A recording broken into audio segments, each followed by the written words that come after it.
நீங்க என்ன பண்ற சார்? அது வந்து போடா போடா போடா, வீட்டுக்கு போடா.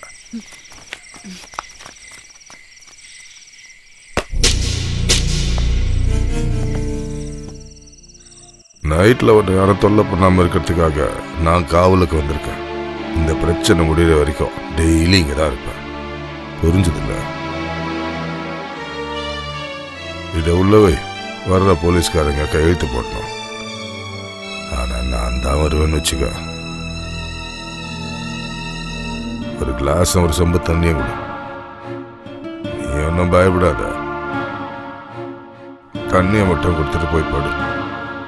இனிமே இந்த வீட்டுக்கு எவனும் வரமாட்டான். தானம் கொடுத்தவனுங்களையும் தப்பு சொல்ல முடியாது. ஆக மொத்தம் புருஷன் நிறைய பேர்கிட்ட 40 லட்சம் ரூபா அடிச்சிருக்கான்.